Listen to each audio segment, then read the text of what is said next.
حنان اشرافی جو اس کی بیوی تھی عیسائی تھی، ہم مل کر، اللہ کہتا نہیں تمہارے ساتھ وہ یہودی اور عیسائی راضی نہیں ہو سکیں گے حتی تتبع ملتہم، جب تک تم ان کی ملت، ہم کہتے ہیں نہیں، وہ خالص ہیں تمہارے مقابلے میں، انہوں نے اپنا آئین نہیں بنایا، وہ اس بات پہ یقین رکھتے ہیں کہ ہم اللہ کے اس وعدے کے ان کو ان کے کہتا ہمارے ساتھ اللہ نے وعدہ تو اللہ نے کیا ہوا ہے، تو سیدنا عیسیٰ آنا ہے تو ان کو بتائیں گے نا اس کے، کیونکہ جو دجال جس کا نام ہم لیتے ہیں، اس کا اکیلا دجال نہیں لیا اللہ نے رسول نام، مسیح الدجال، جھوٹا عیسیٰ، دجل والا عیسیٰ، وہ سیدنا عیسیٰ بن کے آئے گا دجال ان کے مقابلے، ہمیں بھی دھوکہ دے گا، ہم بھی سمجھیں گے یہی ہے، یہی وہ کہتے جہاں جائے گا بستیاں اس میں بارش ہو جائے گی، جہاں بارش روکنا جائے گا روک جائے گا، وہ اس بات پہ یقین رکھتے ہیں، ہم یقین رکھتے ہیں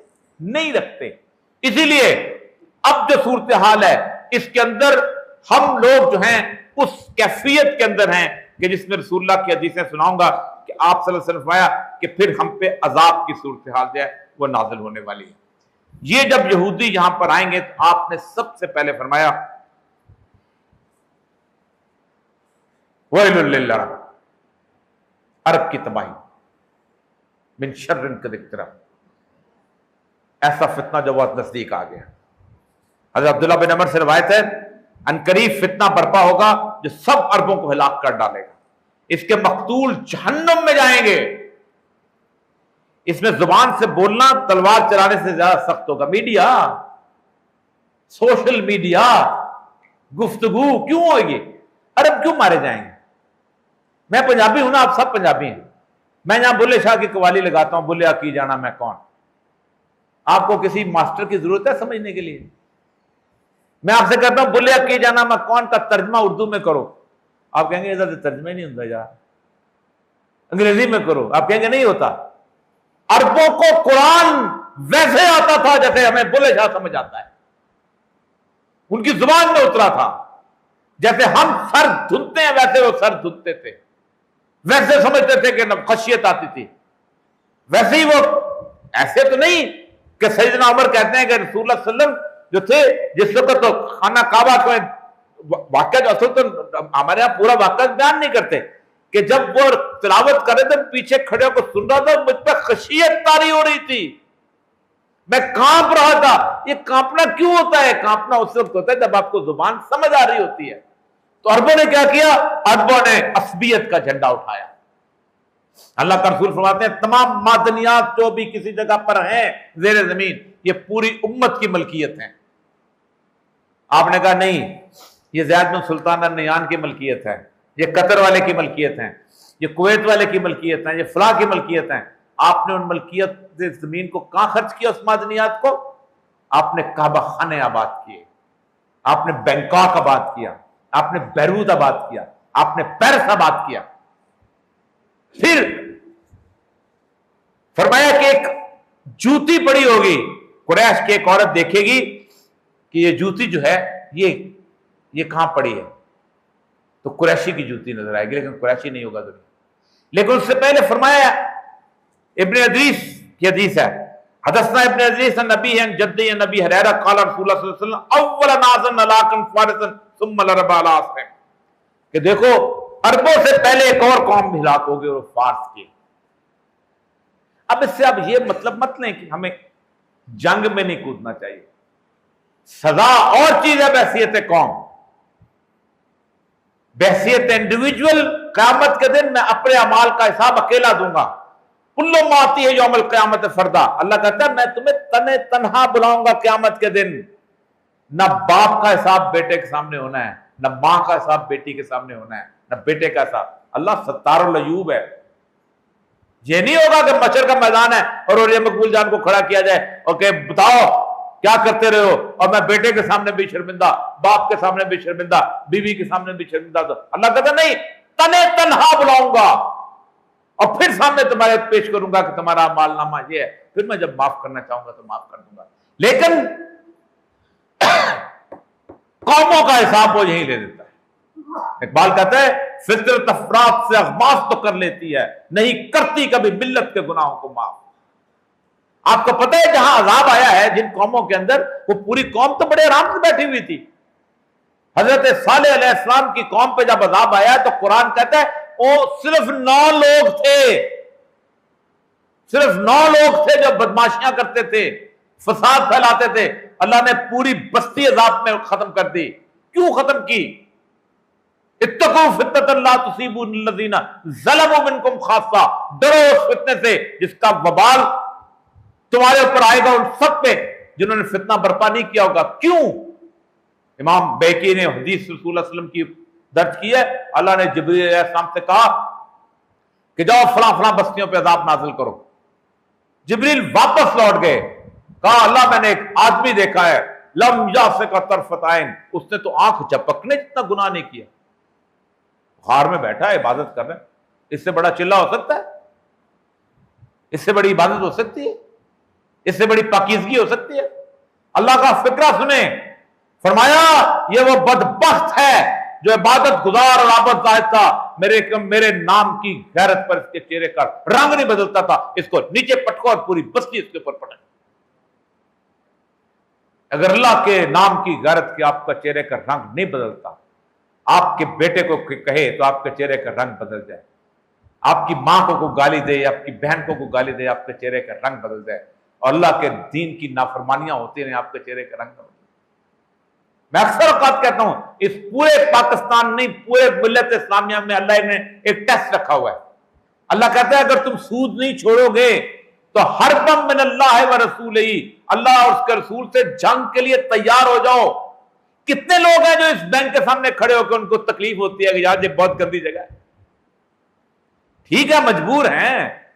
اللہ کہتا ہے فاتقوا اللہ ما استطعتم، اللہ کا تقوی اختیار کرو جتنی تمہاری استطاعت ہے. میری استطاعت نہیں ہے، لیکن میں گھٹیا ترین جگہ سمجھوں اس کو، میں سمجھوں کہ وہ دکان ہے جو اللہ کے خلاف جنگ والی دکان ہے، میں سمجھوں کہ وہ جگہ ہے جہاں اللہ اس کے رسول کے خلاف جنگ ہو رہی ہے. یہ ایمان کی حالت جو ہے یہ ہے اصل ٹیسٹ. تو یہ اس کی وجہ ایران کے بعد اللہ اس سے پہلے فارس کیوں ہلاک ہو؟ فارس کی اپنی ہلاکت کی وجہ ہے آپ کو نظر. لیکن اگر کوئی شخص یہ سمجھتا ہے کہ اس پیشگوئیوں کی باوجود ہماری ذمہ داری ختم ہو جا رہی ہے، قوموں کی ذمہ داری موجود رہتی ہے، اور وہ بات کہ آپ صلی اللہ علیہ وسلم نے جو فرمایا ہے کہ بدأ الاسلام غریباً وسیعود غریبا، کہ آخر میں اجنبی ہو جائیں گے، اور طوبیٰ للغرباء، اور صرف وہی لوگ ہیں کہ جو اجنبی ہو جائیں گے. اس میں صرف پھر دوبارہ میں اس قرآن کی آیت کے اوپر آپ کے سامنے بتاتا ہوں جس کی وجہ سے ہم پہ ادبار آیا ہے. یہ آیت آخر میں پھر پڑھتا ہوں تاکہ یاد رہے اور یہ ہمارے حکمرانوں کو بھی یاد رہے. وَلَن تَرْضَىٰ عَنْكَ الْيَهُودَ وَالنَّصَارَىٰ حَتَّىٰ تَتَّبِعَ مِلَّتَهُمْ، تم سے یہودی اور عیسائی کبھی راضی نہیں ہو سکتے. تَتَّبِعَ مِلَّتَهُمْ، جب تک آپ ان کے رنگ میں نہیں رنگ جائیں گے. اتباع کہتے ہیں رنگ میں رنگنا. پھر کل انا ہدی اللہ هو الہدی، جس کو یہ بات پتہ چل گئی، جس کو یہ بات بتا دی گئی، اس کے بعد والے نے تبت اہواہم، وہ اپنے اٹکل پچو کے اوپر، اپنے جائزے کے اوپر، اپنے معاشی مجبوریوں کے اوپر، اپنی دنیا کے اندر مختلف قسم کی فارن سروس کی مجبوریوں کے اوپر اس نے پھر بھی اس پہ عمل نہ کیا. اللہ کہتا ہے ما لک من اللہ من ولی ولا نصیر، پھر تمہارا اللہ کی طرف سے کوئی مددگار نہیں آئے. تو یاد رکھو یہود کے خلاف وہ آپ کے خلاف جنگ لڑنے آئے ہیں مذہبی فریضہ سمجھ کے. وہ ایمان کی اس حد پہ ہیں کہ ہمارا مسیح آئے گا، ہم نے مسلمانوں کے ساتھ لڑنا ہے.